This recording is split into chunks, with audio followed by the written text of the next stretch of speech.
Nanti selanjutnya kita minta kepada Habib Bahar. Mana Habib Bahar? Takbir, takbir. Mudah-mudahan Allah berikan beliau panjang umur, sehat walafiat.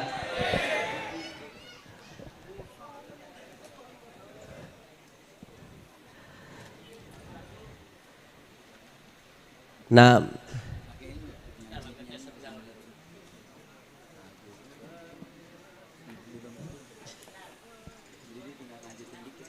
Allahumma shalli ala Muhammad.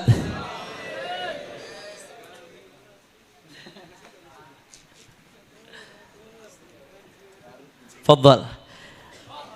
Takbir, takbir.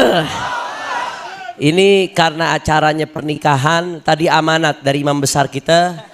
Karena Habib Bahar ini yang paling pengalaman urusan pernikahan, saudara. Jadi nasihatnya nasihat pernikahan dari Habib Bahar. Amanat dari imam besar kita. Is'alil khabir, tanya orang yang paling pengalaman, kata beliau. Takbir, takbir. Assalamualaikum warahmatullahi wabarakatuh. Anda yang pelupa salam aneh.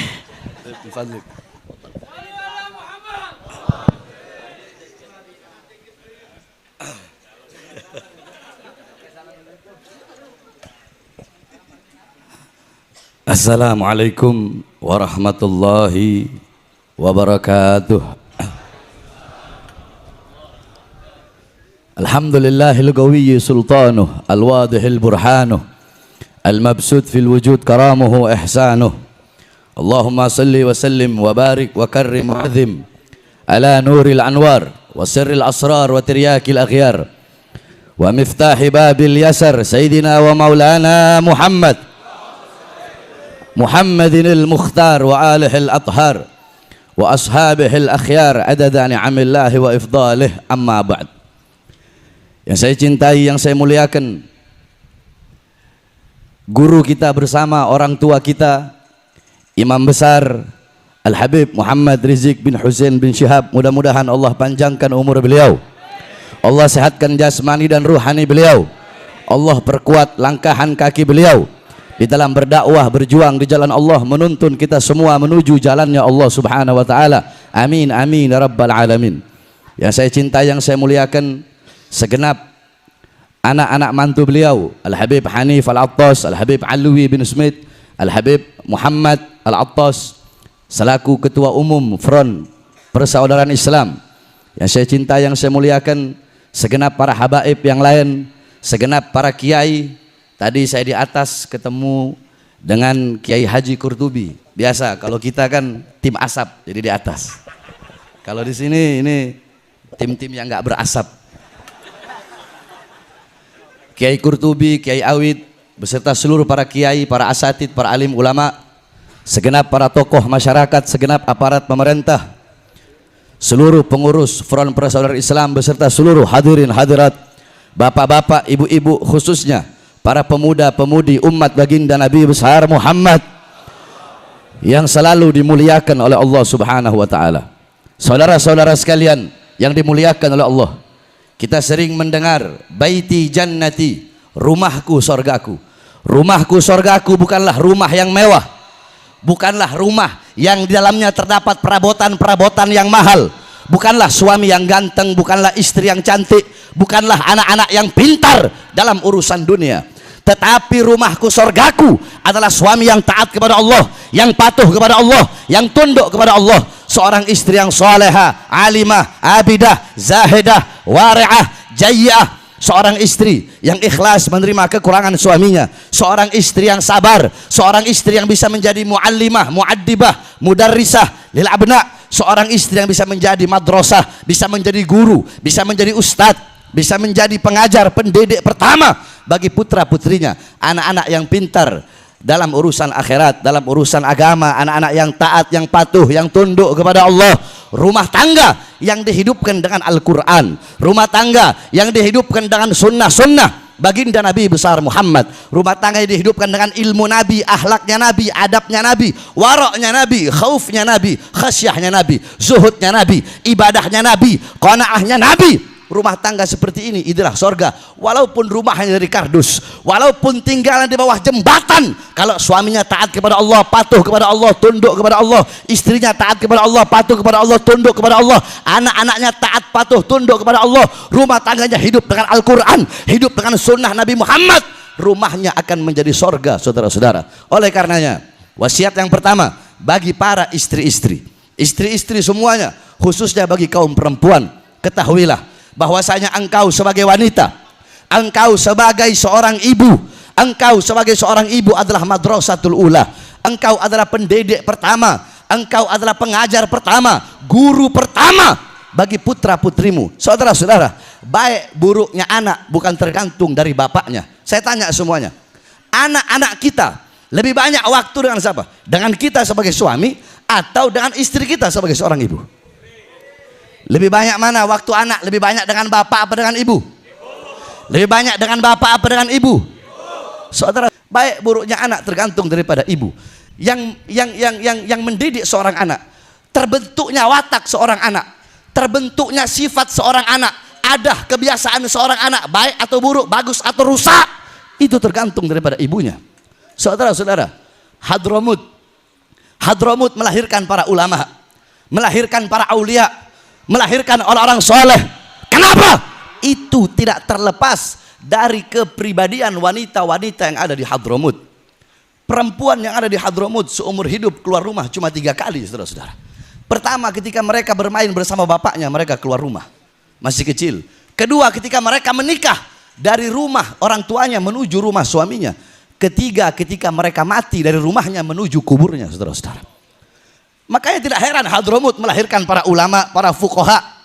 Di Hadramut, anak-anak umur 7 tahun, mereka telah hatam berkali-kali kitab Minhajut Talibin Al-Imam An-Nawawi.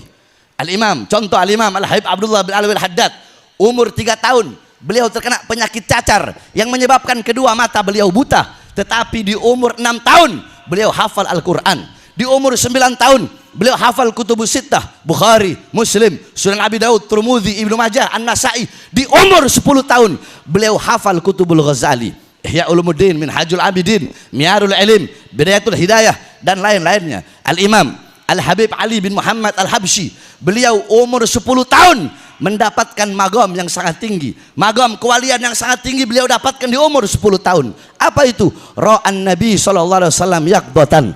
Beliau melihat Nabi Muhammad dalam keadaan sadar, melihat Nabi Muhammad dalam keadaan terjaga. Kenapa? Itu tidak terlepas dari pendidikan ibu beliau, yaitu Syarifah Alwiyah Al-Jufri. Sampai-sampai diceritakan di Hadramut ada seorang syekhah yang berbangsa Al-Amudi. Wanita tersebut pernah mensyarahkan kitab Minhaj Al-Imam An-Nawawi. Di akhir kitabnya beliau memberikan ta'liq, memberikan komentar yang bunyinya, tolong dikasih uzur kalau ada kata-kata yang salah dalam penyarahan ini kitab. Kenapa? Karena aku mensyarahkan ini kitab dalam keadaan menyusui anak-anakku. Perempuan Hadramut nyusuin anak sambil menyarahkan kitab Minhaj. Nggak heran di Hadramut anak umur 7 tahun, 8 tahun, 9 tahun telah hatam berkali-kali kitab Minhajut Talibin Al-Imam An-Nawawi.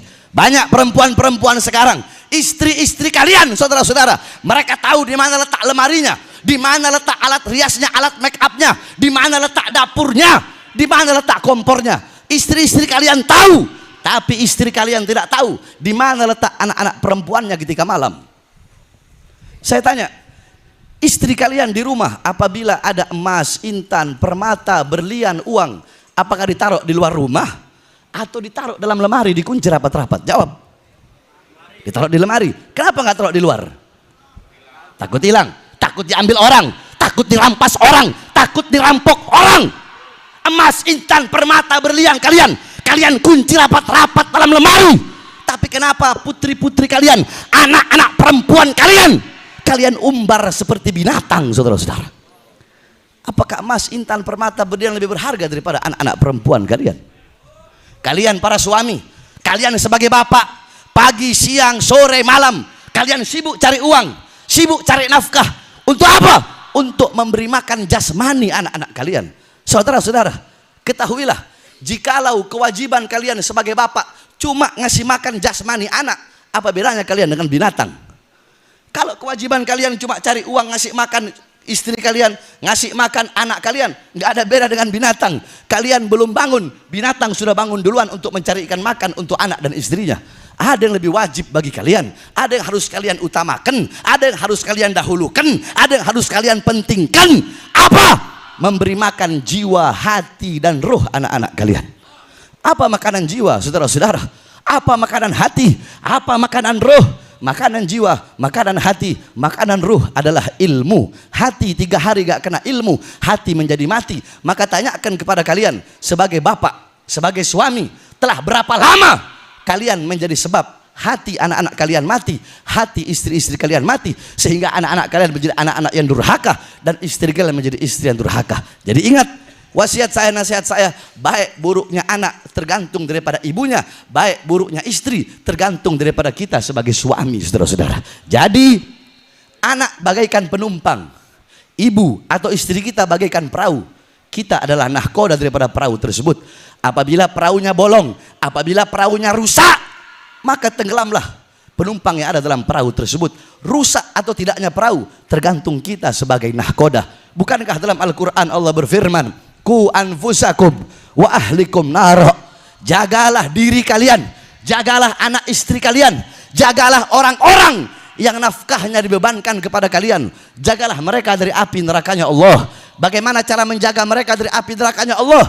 Alimuhum wa adibuhumuddin. Ajarkan mereka, didik mereka dengan pendidikan agama. Seperti hanya itulah cara untuk menyelamatkan anak istri kalian, keluarga kalian, rumah tangga kalian dari api nerakanya Allah Subhanahu wa taala. Wasiat bagi para istri-istri semuanya, saudara-saudara, zaman sekarang saya Bahar bin Smith kalau mau cari istri cantik sehari 20 bisa saya dapatkan. Mau cari apa? Istri kaya bisa saya dapatkan. Istri yang punya pangkat, punya jabatan bisa saya dapatkan. Saya tidak menafikan hidup saya dikelilingi sama perempuan. Makanya Habib Hanif bilang, Habib Bahar ceramah harus ceramah pernikahan, jangan keluar dari pernikahan. Ya akhir saya ceramah bahas masalah pernikahan. Karena memang dari semua yang ada di sini saya yang paling banyak nikahnya. Walaupun banyak yang masih lebih tua dari saya di sini, tapi kalau usia nikah saya lebih tua dari semua yang ada di sini, saudara-saudara. Bahkan dari imam, oh saya lebih kalau masalah pernikahan. Nah, saudara-saudara, zaman sekarang kita mau cari perempuan cantik banyak, perempuan kaya raya banyak. Yang susah perempuan yang ikhlas. Nah, ini kayaknya soundnya di istri saya colok-colok sound dicabut kayaknya.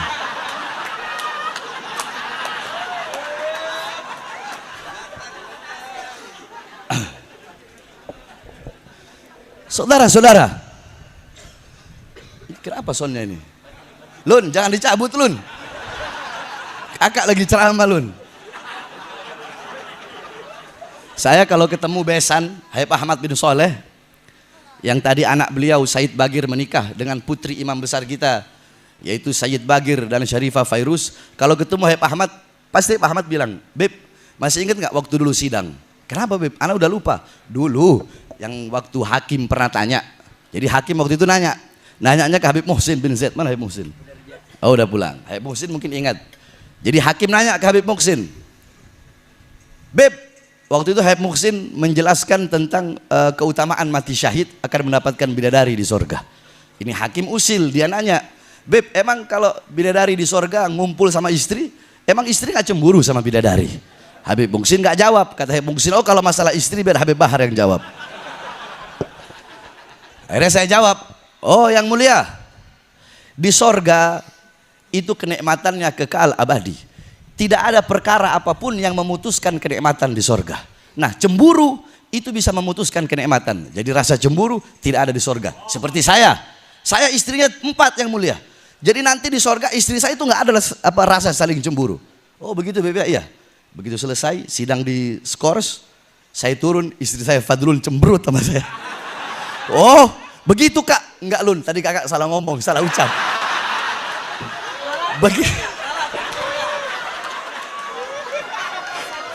Jadi begitu sidang lagi dicabut skorsnya, sidang kami cabut skorsnya. Yang mulia saya ralat, tadi saya salah ucap. Maksud saya andaikan istri saya 4 yang mulia. Oh baik Habib. Kata Pak Ahmad, oh rupanya habis diunyeng-unyeng sama Fadlun. Saudara-saudara, berani-beraninya kita sama istri keok. Saya, iblis saya makan. Tapi kalau sama Fadlun, Lun. Sebab sudah seperti itu seorang suami. Nah, zaman sekarang mau cari perempuan yang cantik, yang kaya, yang punya pangkat, yang punya jabatan, banyak. Yang susah mencari seorang istri yang ikhlas menerima kekurangan suaminya sebelum ikhlas menerima kelebihan suaminya. Ini istri kita zaman sekarang ikhlas terima kelebihan doang. Ente orang datang bawa uang disayang. Coba ente datang gak bawa apa-apa, habis dimarahin sama istri. Jadi kita susah zaman sekarang mau cari istri yang ikhlas, yang sabar dalam urusan rumah tangga. Maka kenalkan kepada istri-istri kalian wanita-wanita baginda Nabi besar Muhammad SAW. Jadikan wanita-wanita Nabi sebagai teladan bagi istri kalian, sebagai pedoman bagi istri kalian. Lihat bagaimana Sayyidatuna Khadijatul Kubra, Sayyidatuna Aisyah Ridha, bagaimana Sayyidatuna Asma binti Abi Bakar, istri daripada Zubair bin Awam, bagaimana Sayyidatuna Fatimah Zahra, bagaimana Sayyidatuna Mutiyah.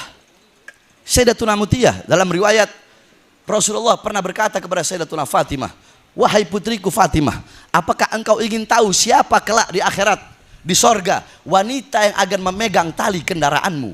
Siapa wahai ayah? Namanya adalah Mutiyah. Dia adalah wanita yang kelak di akhirat akan memegang tali kendaraanmu. Coba engkau lihat amal perbuatan apa, ibadah apa yang dilakukan oleh Mutiyah sehingga kelak di akhirat dia akan memegang tali kendaraanmu. Maka saudara-saudara, datang Sayyidatuna Fatimah bersama Sayyidina Hasan yang ketika itu masih kecil, diketuk pintu rumah. Assalamualaikum. Dari dalam dijawab, waalaikumsalam. Man? Ana Fatimah bintar Rasul. Aku adalah Fatimah putri Rasulullah. Oh ya wahai Fatimah, engkau bersama siapa? Aku bersama anakku Hasan. Oh mohon maaf wahai Fatimah, engkau tidak boleh masuk karena engkau bersama putra, engkau bersama laki-lakimu, engkau bersama putramu, engkau bersama seorang laki-laki. Datanglah kembali besok. Datanglah kembali besok, aku izin dulu kepada suamiku. Besok Sayyidatuna Fatimah datang, bawa Sayyidina Husain, bukan Sayyidina Hasan. Ketika dia bawa, Assalamualaikum, waalaikumsalam, wahai Fatimah, masuklah. Hasan sudah diberi izin oleh suamiku. Tapi sekarang aku datang bukan bawa Hasan, tapi bawa Husain. Oh mohon maaf, kalau Husain belum diberi izin, Hasan sudah diberi izin. Balik lagi engkau besok. Besoknya balik, saudara-saudara, baru dipersilahkan masuk. Ketika dipersilahkan masuk, Sayyidatuna Fatimah melihat Siti Mutiyah biasa-biasa saja. Ahli ibadah? Bukan. Ahli agama? Bukan. Ahli ilmu? Bukan. Ahli Quran? Bukan. Terus amal ibadah apa yang dilakukan oleh Sayyidatuna Mutiyah sehingga kelak di akhirat akan memegang tali kendaraan Sayyidatuna Fatimah? Tiba-tiba Sayyidatuna Fatimah melihat ada 3 buah benda. 3 buah benda tersebut ditaruh di tempat yang tinggi, tidak sama seperti benda-benda yang lain. Seakan-akan 3 buah benda itu diutamakan, dikeramatkan. Ketika dilihat ternyata 3 buah benda tersebut adalah lap, cambuk, kemudian gunting, saudara-saudara. Nah, Sayyidatuna Fatimah berkata, wahai Mutiyah, untuk apa 3 buah benda ini?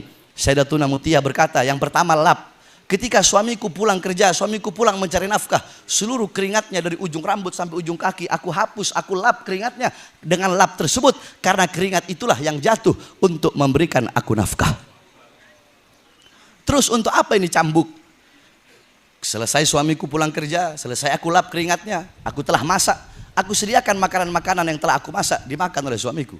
Ketika suamiku selesai makan, aku kasih cambuk tersebut. Seraya aku berkata, wahai suamiku, jikalau makanan ini tidak enak, aku rela, aku ridho, engkau cambuk aku sebagai pelajaran besok aku masak masakan yang enak. Kira-kira istri kalian begitu? Hah? Istri kita? Tunggu Alwi. Ini selesai, habis ini selesai. Sabar. Ini saya punya ponakan Alwi.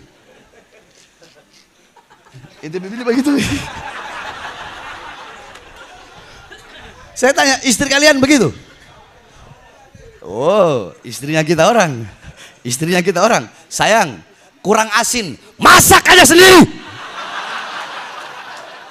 Banyak ngomong, udah dimasakin, banyak protes. Yang ketiga, gunting. Untuk apa gunting tersebut? Gunting tersebut ketika suamiku mau tidur, aku serahkan gunting tersebut dan aku berkata, wahai suamiku, aku takut ketika engkau tidur, engkau tidak bisa bangun lagi. Maka jikalau dari tadi semenjak aku semenjak engkau memejamkan matamu melihatku, semenjak engkau bangun tidur tadi, sampai sekarang engkau mau tidur, hari ini ada kata-kataku yang menyakiti perasaanmu atau tidak mengenakkan hatimu, aku rela, aku ridho, engkau potong lidahku. Karena ketaatannya kepada suami, baktinya kepada suami, karena perkara inilah kelak di akhirat Sayyidatuna Mutiyah akan memegang tali kendaraan Sayyidatuna Fatimah. Maka didik istri-istri kalian semua dengan pendidikan Nabi Muhammad, karena tidak ada pendidikan yang lebih mulia, yang lebih agung selain daripada pendidikan baginda Nabi besar Muhammad sallallahu alaihi wasallam. Mudah-mudahan semua istri kita menjadi istri yang salehah, alimah, menjadi istri yang bisa mendidik anak-anak kita dengan pendidikan baginda Nabi besar Muhammad sallallahu alaihi wasallam. Yang terakhir, saya ingin mengucapkan selamat kepada As-Sayyid Bagir Ibn Ahmad Al-Attas. Selamat, nggak bakal bisa nikah lagi, saudara-saudara.